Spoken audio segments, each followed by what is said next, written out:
Seigneur, que ta grâce, seule ta grâce. Nous voulons instaurer un état de droit. Et dans un état de droit, il y a une justice indépendante. Ce n'est pas à l'individu Félix Tshisekedi de commencer à faire justice.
Bonjour, bandeko ba Congolais, plus de 200 000 abonnés, bolandaka mona mboka Trésor Lumbu na kati ya Yeba TV, mbote na bino vraiment, bisika boza kolanda biso, journée ya le 27 juin ya malamu, oyo, tozo bengango la journée de l'indépendance.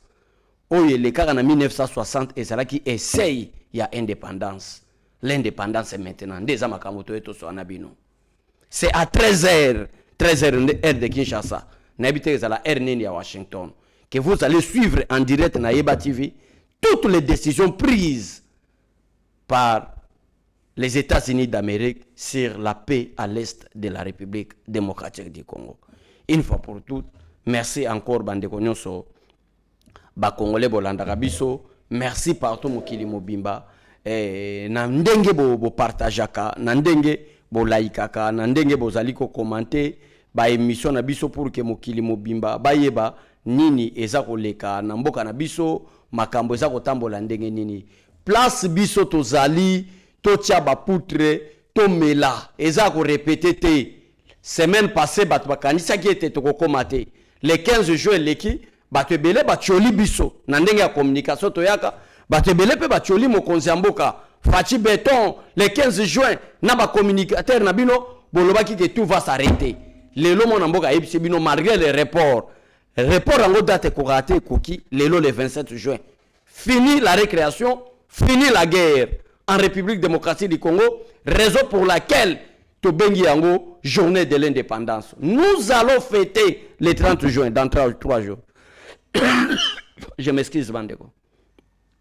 Le 30 juin, dans 3 jours, nous allons fêter Bunagana na maboko na biso, Bukavu na maboko na biso, Goma na maboko na biso, ainsi que toutes les localités. Oh boyebi ke botola makina ba Rwandais. Voilà terme ngwana. Boyeba ke le 30 juin oyo, le 30 juin, il y aura la paix totale en République démocratique du Congo. Ndez ali raison pour laquelle bomoni biso to yetonga lelo to expliquer na bandeko na biso ba Congolais.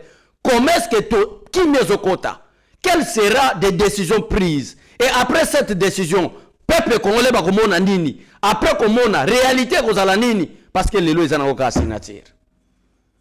Bande ko belé peut-être ba ko poser question ana. To yebisa ki ba congolais, on peut blaguer avec tout le monde. Bolanda douceur ya président Félix Tshisekedi wanate. Bolanda calme ya président Félix Tshisekedi wanate. Les lois Rwanda et aux abois. Les lots difficultés financières dans le Rwanda. Les lots ba M23 bazo luka nani ba beta masasi. Ba promesse ba pesa bango kokakite à cause du président Félix Tshisekedi. Akende qui précipite à mater. Abema ki makamuna loyengete. Doucement, calmement mais assurément ta la place to komi o lelo moi na mboka Trésor Lumbu azali ko dévoiler. Ta la place Fachi amemi mboka. Tantôt Kagame est mort, tantôt Kagame n'est pas mort, tantôt Kagame sera là, tantôt Kagame ne sera pas là. Mais qu'est-ce qui se passe? Tout est déjà là. Nakacha Washington. tout est là sous la médiation du secrétaire d'État américain. Ndeza makambu oyo toyeto solo la bande konanga. Yambo te kota to kota makambu wana bino moko bomoni komeske ba journaliste Pero Luara apesa même mokonza mboka kombo oyo ya azalaki ko benga mokonza mboka. Pero Luara changé maloba en face de Félix, en face du président Félix Tshisekedi, il n'y a rien. Mais c'est même Pero qui insultait le chef de l'État. C'est le même Pero qui bouffait l'argent. Nanga muna bango kuna ba changer nanu maloba te. Journal lelo ba ko changer maloba. Journal lelo ba changer maloba peuple congolais. Mais yambo te ko makuna boze la bomona ce qui se passe na kati ya Washington siko oyo bande ko na biso ba congolais ba yeba qu'est-ce qui va se passer. Nde yango na zomo na biso toye na cet après-midi na cet avant-midi to so na ba congolais. Selon les porte-parole de Washington, selon alobi l'accord de paix RDC-Rwanda, selon Tommy Pigot, qui est le porte-parole adjoint du département américain, affirme que la paix qui est écrite dans les accords doit devenir une réalité tangible sur le terrain. Aujourd'hui, le secrétaire Rubio présidera la cérémonie de la signature ministérielle d'un accord de paix entre la République démocratique du Congo et le Rwanda, ici même au département d'État. Il s'agit d'une étape importante pour la paix dans la région des Grands Lacs et rappelle que la paix sur les papiers doit être concrétisée sur le terrain, comme l'a clairement indiqué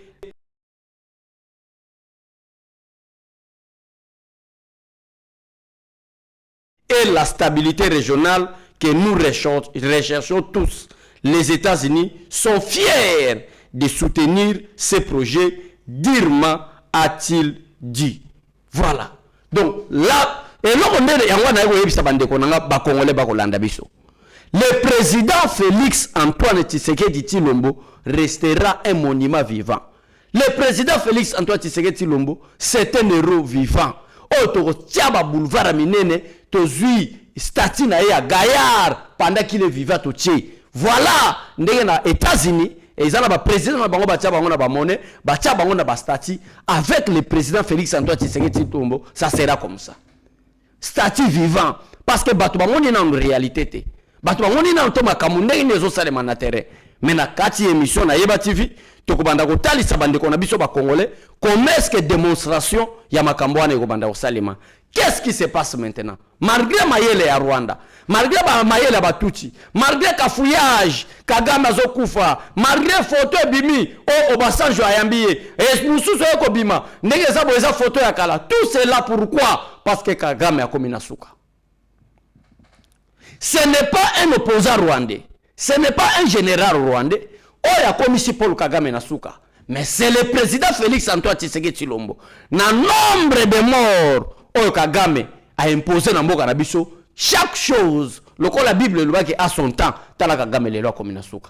Même bango moko ba autorité rwandaise, bazoye bate Kagame kufito akufite. Même bango moko ba autorité rwandaise, ba komi ko poster ba photo ba yambaka na Obasanjo en 2024 ba tchango. Maintenant qu'est-ce qui se passe? C'est la paix. Des raisons pour laquelle avant to bimisa ba décision na raison pour laquelle bomoni bande ko nga ba congolais, États-Unis d'Amérique a déclaré et que Rwanda Kagame azalate, Tshisekedi azalate, mais tozana posa ya ba ministre des affaires étrangères. Na minito na ko yebisa bino bande konanga, le ministre des affaires étrangères rwandais avec la délégation de la présidence du Rwanda, ainsi que le ministre des affaires étrangères, les grands soldats du peuple, madame Thérèse Kaikwamba Wagner, ainsi que la délégation de la présidence de la République démocratique du Congo, baza en pleine salle de réunion. Ba décision eza déjà na kati ya kozwama. Makambu eza déjà na kati ya kosalema. Signature eza na kati ya kosalema. Raison pour laquelle bande konanga ba congolais totangeli bino dossier oyo. Ya porte-parole, ya secrétariat d'État américain. Alobi oyo nyonso ba signé na papier lelo. Eza réalité rango so banda lobi le 28. Na kati ya papier ba signé nini? na kati ya papier bazo signé Kagame doit retirer ses troupes à l'immédiat. C'est-à-dire après cette signature bokomona bino moko lobby le 28. Comment est-ce que ba Rwandais bazobima bande konanga ba Congolais. Bokomona bino moko lobby le 28. Comment est-ce que paix au quota parce que tu démontrer na kati ya mission que il y aura des conséquences très dangereuses face à Paul Kagame s'il s'entête ya osala makambo yo.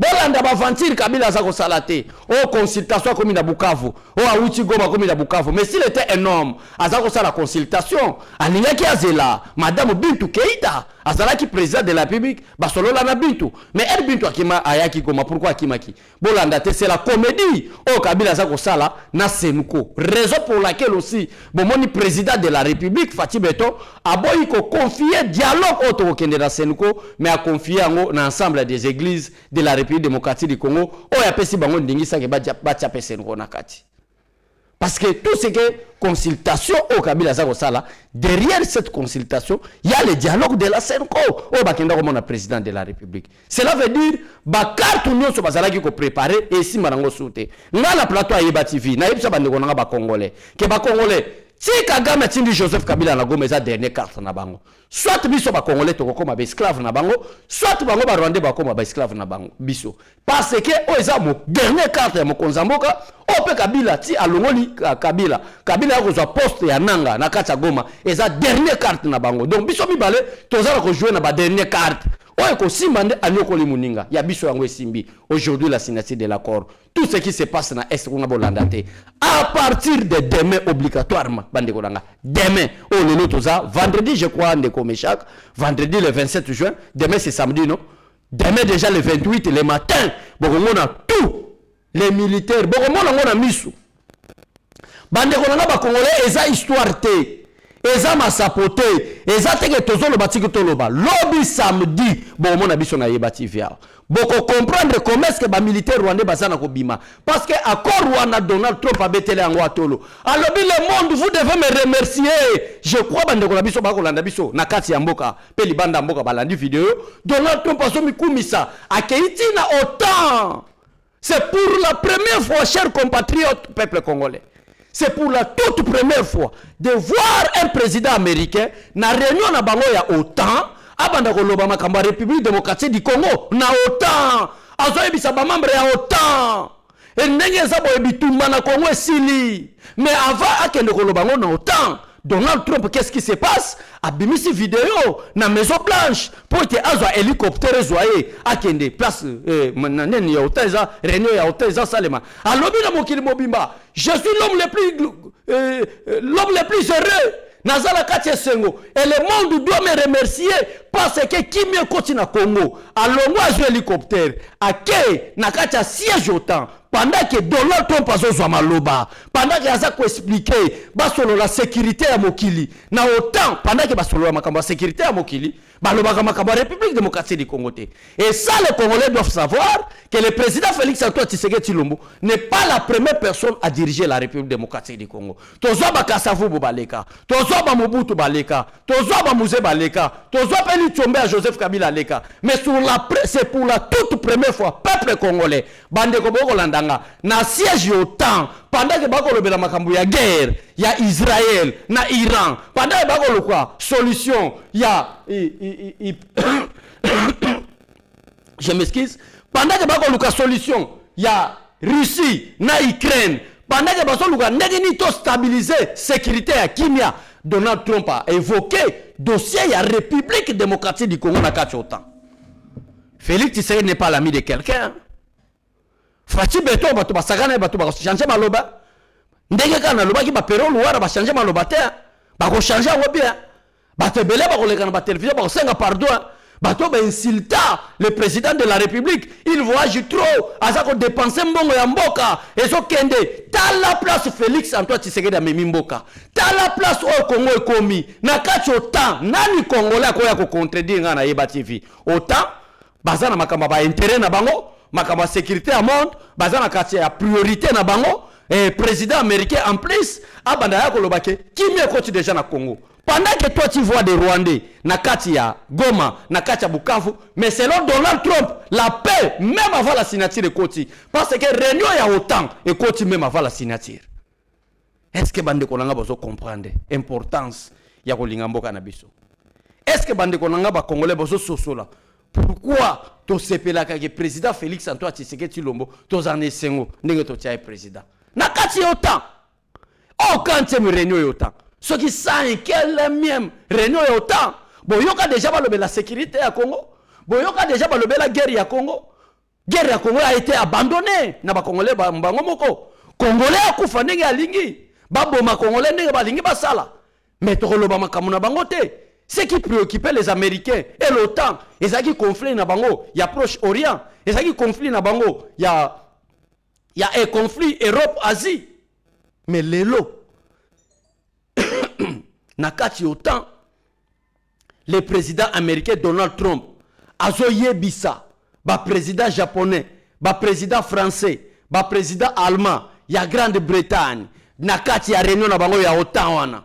Oh, bazala ceux qui plus de 60 pays ba koma na kati ba sangi sa force alobi ke PDG koti na Congo wana ezalaki maloba ya Donald Trump na nani na batu ya OTAN na ndenge peto yekoloba maloba ya porte-parole ya Nations Unies. Maintenant, qu'est-ce qui va se passer concrètement? Qu'est-ce qui va se passer réellement? Makambo ekoleka ndenge nini? Malgré tout ce que nous avons évoqué, malgré tout ce que nous avons parlé, malgré la déclaration de Donald Trump avant de monter sur l'hélicoptère pour na okende na réunion OTAN, malgré ba propos de Donald Trump na kati ya OTAN, maintenant en réalité ni ba congolais ba komona waneza ba kambo belé ba question belé ba congolais ba kotuna biso ba congolais ba komona nini. Vraiment partagez l'émission, abonnez-vous, likez, posez toutes sortes de questions en commentaire. Tokozala obligé ya ko répondre bino makambu ndenge nini eza koleka na mboka na biso. Voilà. Ce qui va se passer maintenant, je crois na début ya introduction na lobaki yango déjà. Ce qui va se passer maintenant, ezali ete bakeka na signature. Bakei ko solola te. Le 15 juin, malgré batu bamona ki ezalaki journée moko leki inaperçu ndenge tolobelaki yango, mais il y avait une délégation rwandaise ainsi qu'une délégation congolaise au traité qui déjà ba préalable to yaki webisa bino. Awa ba représentant ba chef de l'État.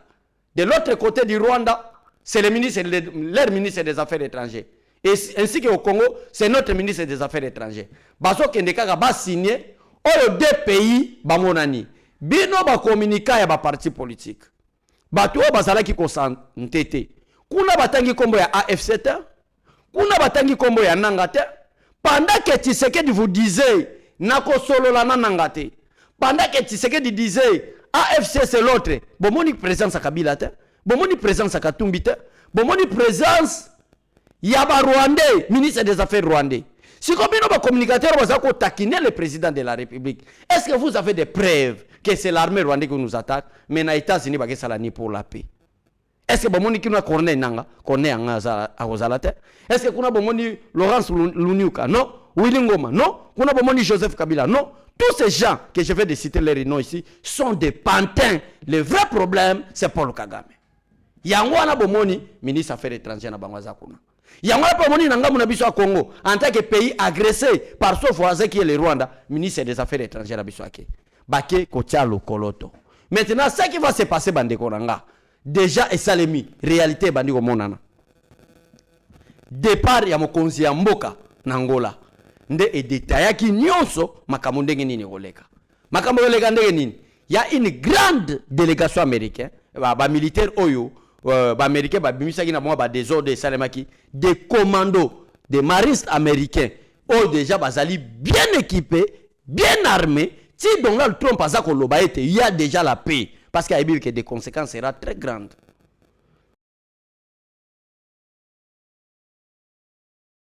Pour peser ma casse devant les Rwandais. Tout a été détaillé dans la descente ya Mokonzi ya Mboka na wapi, na descente ya Mokonzi ya Mboka na Angola. Ba expliquer Mokonzi ya Mboka tout, ba décision ndenge nini kozwa. Comment est-ce que des commandes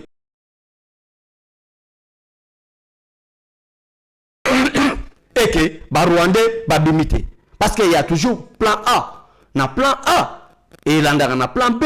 plan A ezali signature ya accord oyo bino moko bomoni le porte-parole du secrétaire d'État américain alobi ete oyo nyonso eza lokola théorie na ba papier esengeli ezala en pratique à partir le 28.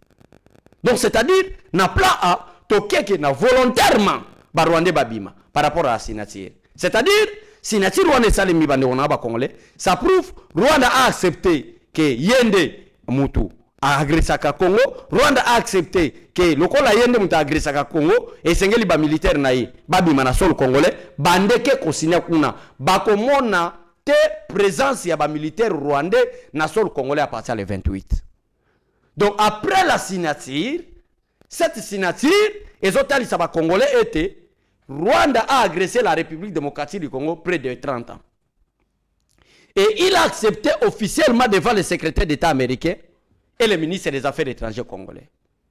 Et na kati ya signature wana na plan A aux États-Unis à bongisi eza calmement, assurément ndenge Donald Trump a lobby, ndenge le porte-parole du secrétaire d'État américain a lobby, ndenge ba conclure que par la paix a signé signature.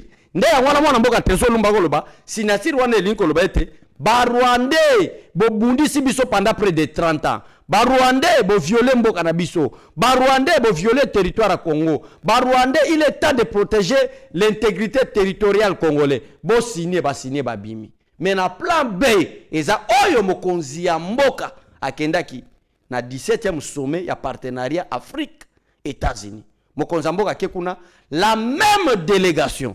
O bakutana mokonzi ya mboka même délégation oyo administration Trump atindaki bakutana mokonzi ya mboka ba préalable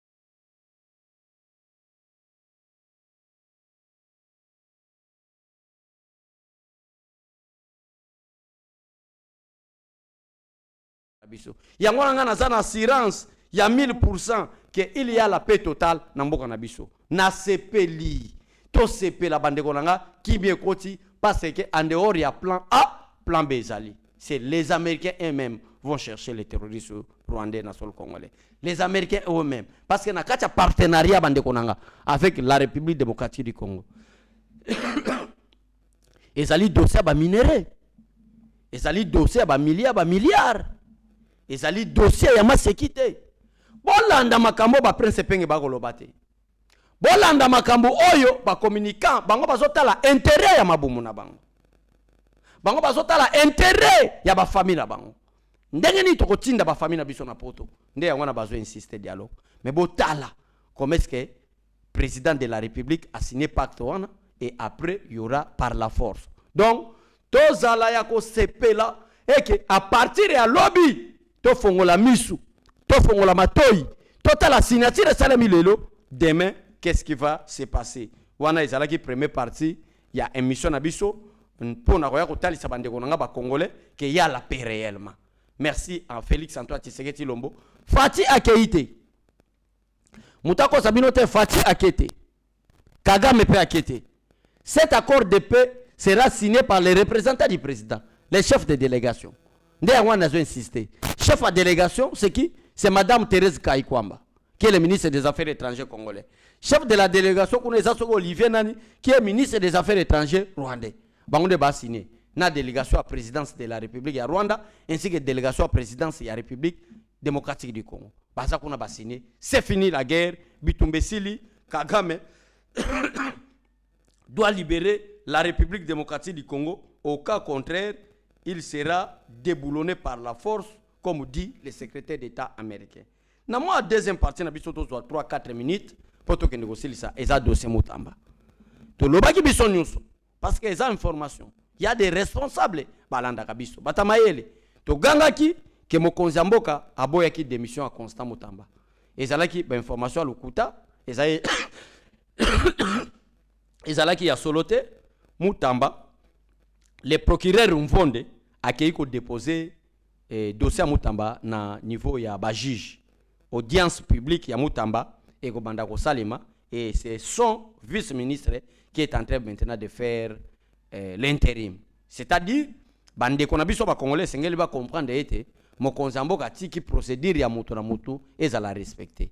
Et en plus na dossier ya Constant Mutamba place nazo clôturer yango awa na émission yo na kolobela ngo soute parce que makambu ya très important pour na Congo ezo banda parti à 13h lelo zala connecter lelo to za na Yeba TV to ya kozonga to tali sabino komeske parce que to bozo risquer à partir à 14h na Yeba TV to bandi déjà fait ensemble na bino que vidéo e Yeba Rwanda bazana ko bima après cet accord parce que donc imposable. Donc, la signature wana eza lokola ba décision à cour constitutionnelle ya République démocratique du Congo qui est imposable à tous. Donc ya wana bike dossier Mutamba et sengeli na clôturer yango wana pour na kolobela ngo lisusu te bo mona mabe na mokonzi mboka te mutaya ko diaboliser bino te ke mokonzi mboka asundoli et Constant Mutamba tikieno. On vonde na ba information na ba source tozui on vonde à piéger le président de la République. À côté li Mutamba ba jena bango le président a tiki libre administration na chaque service bosala musala na bino la justice indépendante bosala musala nde dossier Constant Mutamba et kei na niveau ya ba juge ba sambisa Constant Mutamba nzambe alola pambola bino. Merci na ndeko Meshak, merci bandeko nyo bazandaki biso tozali en permanent na Yeba TV awa pour que to pesa ba information na temps réel. Donc lelo boka moite to yaki kaka bo partager pe bo rester connecté bo zala ensemble na biso. À tout à l'heure à 14h, tozana bino Bolanda signature accord en direct na interprétation ya mwana mboka Trésor Lumbu pour comprendre qu'est-ce qui s'est passé. Pourquoi toyebi bino que boza la connecter parce que naza sûr que dès que le ministre des Affaires étrangères rwandais et le ministre des Affaires étrangères congolais ba ko aboutir na signature wana et ko sala ete kaka lelo na ba 18h pour de ba 16h to bandi ko sepela ke ba Rwanda baza. Le Congo est libéré. Maintenant, le Congo est libéré. Le Congo, nous avons gagné la guerre et nous avons aussi gagné la bataille. Malade ya Paul Kagame, to liwa Paul Kagame est alibisoté. Akufa, ce n'est pas notre problème. Mais notre problème, place au mokonzi mboka memi, o memi si biso na ba accord. Donc Kagame a envoyé son représentant, qui est le ministre des Affaires étrangères. Soyez rassurés, peuple congolais. Mais ba oba doutaki na mokonzi mboka. Ba oba pesa ki mokonzi mboka confiance te. Ba oba loba ki ete mokonzi mboka za ko voyager, mbonga l'été za ko kende pamba. Bota la voyage ya mokonzi mboka, ezaki ba voyage à tourisme te. Ndenge Kabila zalaki ko sala. Ezaki ba voyage tika na kende ko visiter États-Unis, Japon te. Ezaki ba voyage ciblé mokonzi mboka yebaki quel pays je peux contacter pour trouver la paix. Tant que bozo mona et biso tozo négliger guerre ya Rwanda Congo. Imaginez-vous, guerre ya République démocratique du Congo, Donald Trump a senga balatise trône. Donald Trump a senga, c'est-à-dire derrière cette guerre, qu'est-ce qui s'est passé? Donald Trump a le bibo pesanga trône, na silisi bitumba, un grand pays puissant. À cause de cela, un petit pays qui menaçait la République démocratique du Congo comme le Rwanda. Cela veut dire bande kona ba Congolais boko landanga partout mokili mobimba toza la série toza l'honnête, c'est-à-dire guerre ya République démocratique du Congo ezala ki complot ya balkanisation ya ba multinationale bato ba simbi mokili bazala ki rien ezaki États-Unis karaté États-Unis le pays puissant azaki ko ya peut-être na aide na ba décision mususu mais des multinationales ba entreprise ya minene oyo bazalaki derrière Rwanda ezalaki pratiquement États-Unis yemoko ou soit France yemoko ou soit Angleterre yemoko sur sa guerre wana nde mokonzi mboka zako kendengo calmement nde raison pour laquelle bomonaki mokonzi mboka tamboli azo yeba banani nazo ciblé atuti pendant que biso tozalaki kolela tokende Russie mokonzi mboka yeba ki place ni na kotuta peut-être soki mokonzi kendaki mbau na Russie dossier linge koma so plus compliqué makambo linge koma mabe. Mais tala lelo avec les États-Unis na pété après cette signature makamozo kende. Bon moni raison o mokonzi mboka zaki ko voyager o bino bozalaki ko diaboliser que mbongo alete zako kende tala place memi biso. Yango na poser bino ka question moko. Comment est-ce que une petite guerre comme le Rwanda, guerre muke lokola Rwanda wana ka pays pe ya muke ba commando nini ba Rwandais bazana bango. Est-ce que ba Rwandais baza ba missile balistique? Non. Est-ce que ba Rwandais bazana ba arme vraiment ya compétition à guerre ndenge Iran zo bunda na Israël? Non, bazana ngote. Mais Donald Trump alobi bopesanga couronne bitumba Congo esili. C'est pour vous prouver que makambo Congo ezalaki très complexe.